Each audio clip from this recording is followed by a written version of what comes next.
Guys, welcome back sa ating channel. At ito guys, nandito tayo sa harap ng concept store ni Tecno para magbigay sa inyo ng pinaka-latest update natin guys. Sa mga naghahanap nga pala ng latest model, syempre guys, meron dito si Tecno. At syempre yung lahat ng mga entry level po nila. So ito na nga guys, pakita ko sa inyo yung store nila ngayon. At ito nga po, bagong-bago po yung kanilang concept store. So ayan, nakaka-excite naman mag-update dito sa kanilang table ngayon. So isang table lang po ang i-update natin ngayon guys. So yun, samahan po niyo ako para sa latest update natin ngayong July 14, 2025.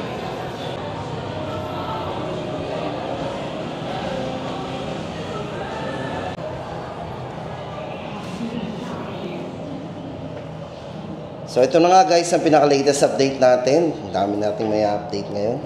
Guys, ito yung mga bago nila, Camon 40 Pro 5G, Camon 40 Premier. So ito na guys, umpisahan na natin. Doon tayo sa kanilang budget phone. Ito, yan. Andito po ang kanilang Spark 35G, Spark 20C guys, available pa rin. At ang kanila pong Camon 40, ito naman po yung 4G edition. Tapos yung mga discounted guys nila, andito naman yung kanilang, ito guys, ang kanilang Phantom B Flip oh. Ito po ay naka-sale po ito. Ito po ay ngayon ay 19,899. Ito po ang kanilang Phantom B Flip. So sa mga naghahanap ng discounted, ito po dating 29,899. Ngayon po ay 19,999. So kung naghahanap tayo ng pinaka-budget lang na flip, ito po ang kanilang Phantom B Flip. Tapos guys, syempre meron na po silang lumabas na Phantom B Flip 2. Ito naman po yung kanilang yan. Ito guys ang kanilang Phantom B Flip 2. Check po natin. Ito po yung design niya guys. So pakita ko sa inyo. Ito guys ang kanilang Phantom B Flip 2. Ito guys, ang maganda dito, malaking screen ito. Kaya po na lang.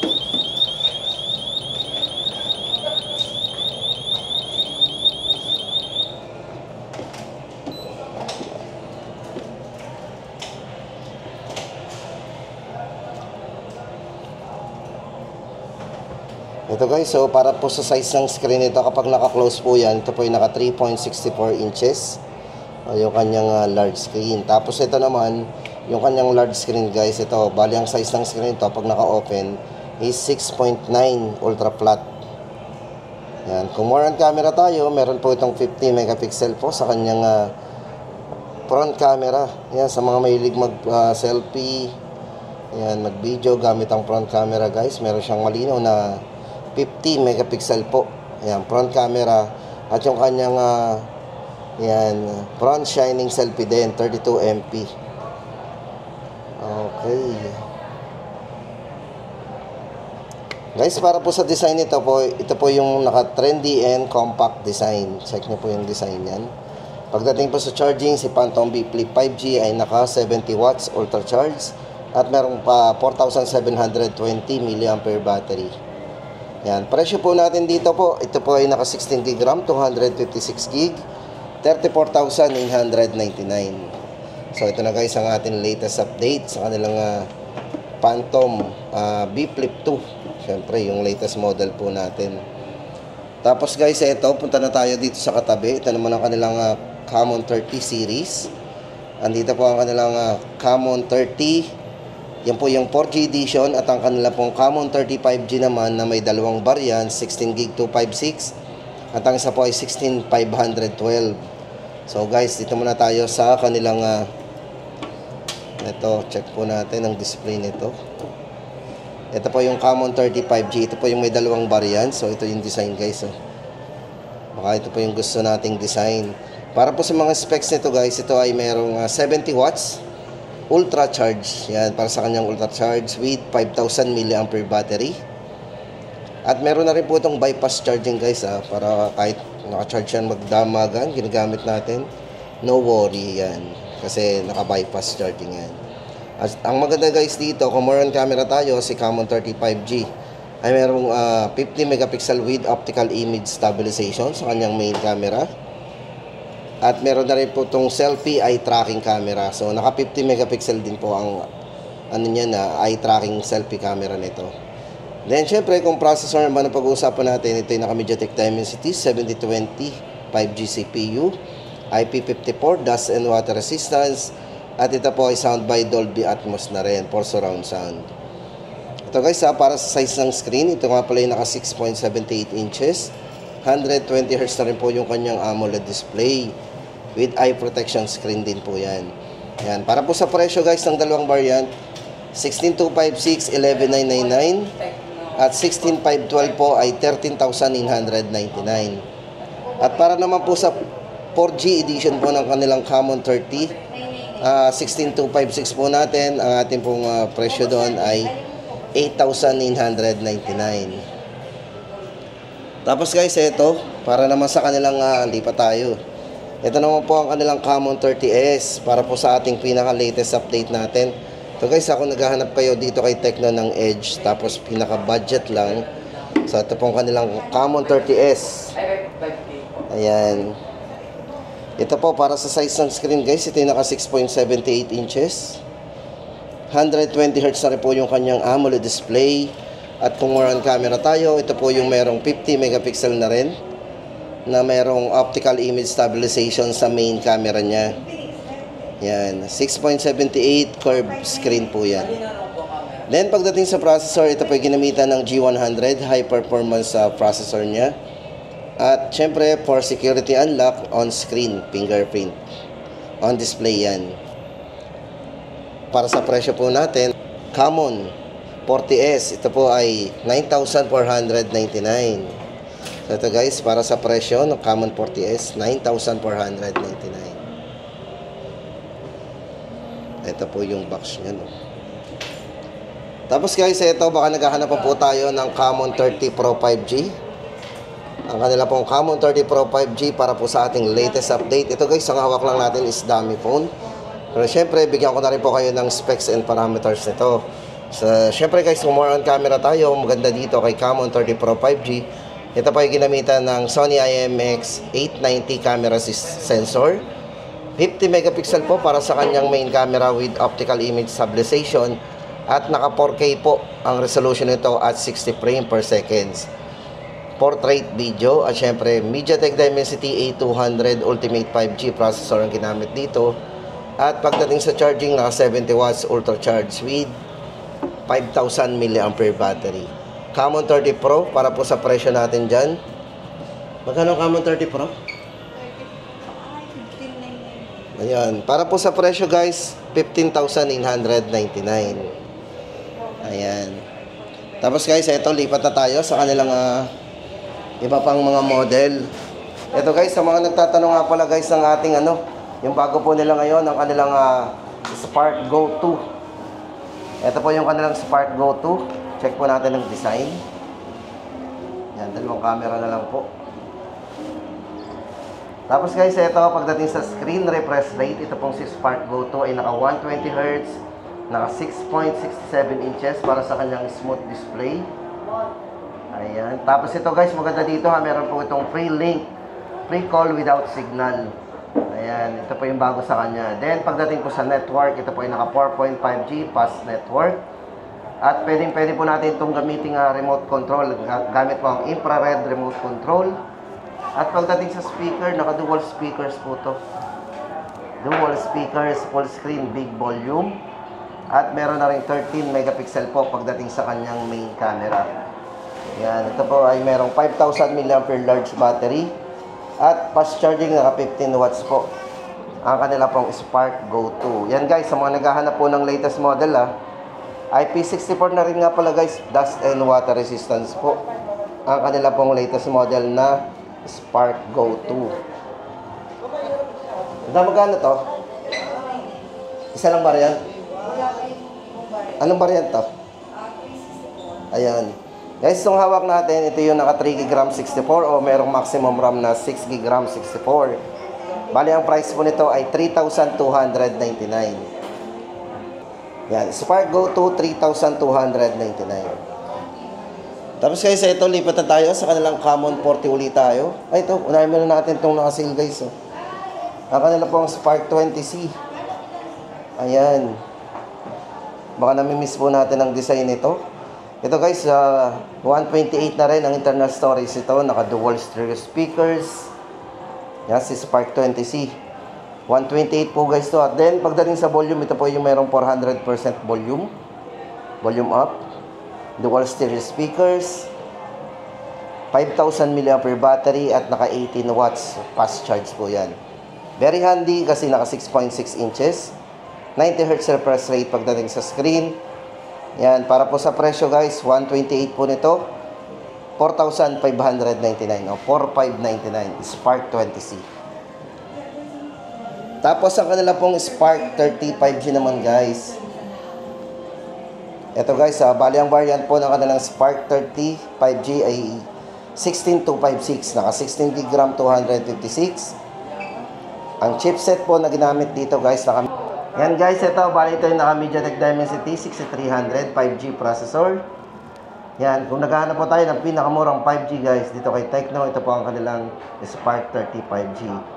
Ito po ay merong 108 megapixel po para sa kanyang main camera.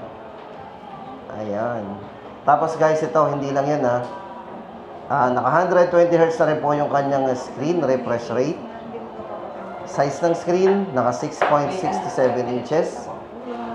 At meron po to guys na 5 years plus long lasting fluency protection. Yan, MediaTek Dimensity 6300 ang kanyang processor. Inuulit po natin. Para po sa presyo nito guys, 7,999. Spark 30 5G. Kung budget lang, hanap natin. Pero 5G yan.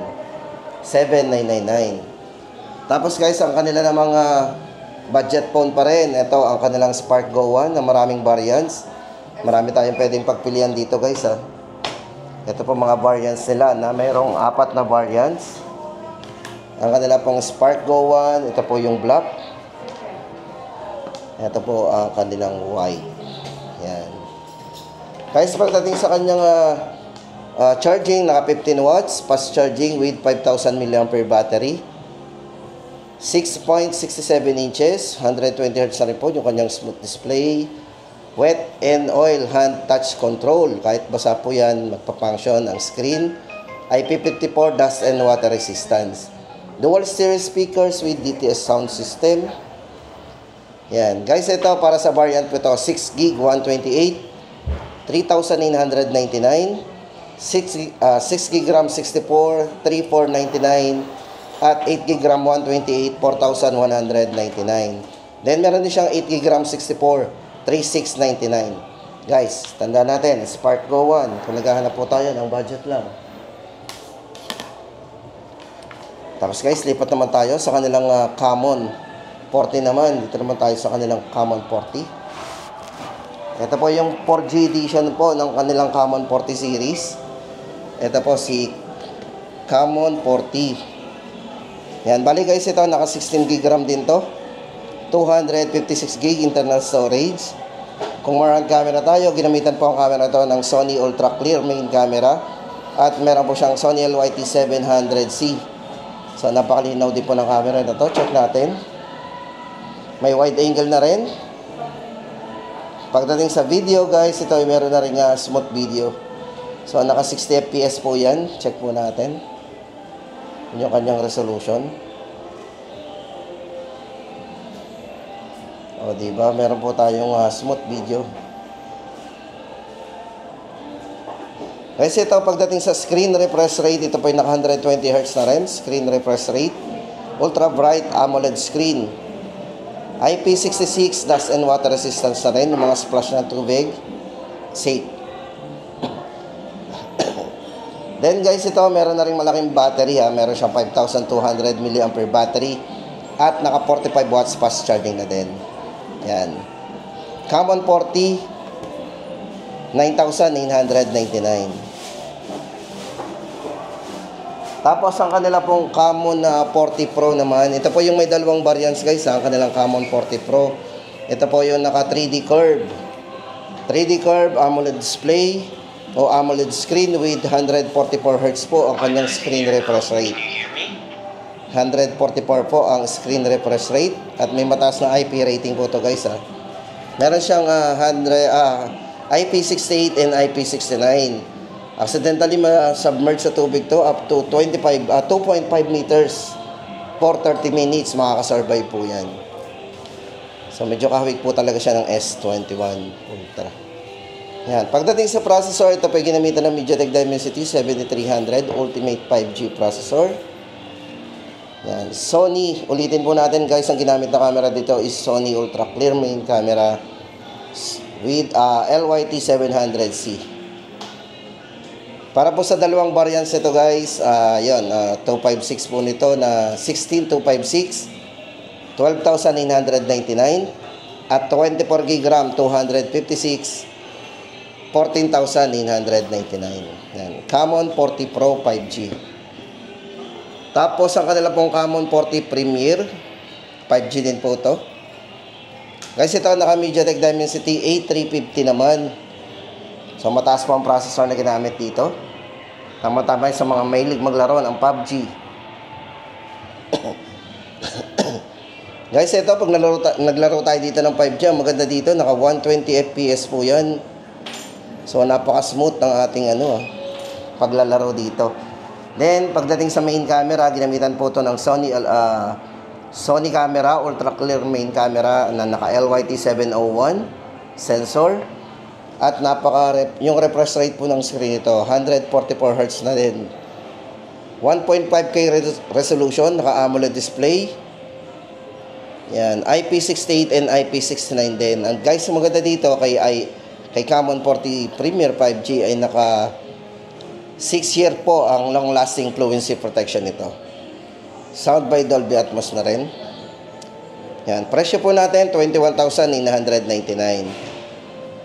24GB RAM, 256GB. Tapos guys, ito na yung huli sa ating listahan, ang kanila pong latest model, ang kanilang POVA 7. Ito guys, sa mga naghahanap po ng latest model at nagre-request po ng update ng kanilang Tecno POVA 7. Yan. Guys, ito yung design, check nyo mabuti. Naka-interstellar spaceship design po ang tawag dyan. Yan. Tapos guys, ito meron tong mataas na battery, 7,000 mAh battery o mega battery with 45 watts fast charging na din. Pagdating sa durability, IP64, yan, water and dust resistance na rin. Then guys, ito bali ito ay naka 120Hz full high definition plus display para sa kanyang BB display.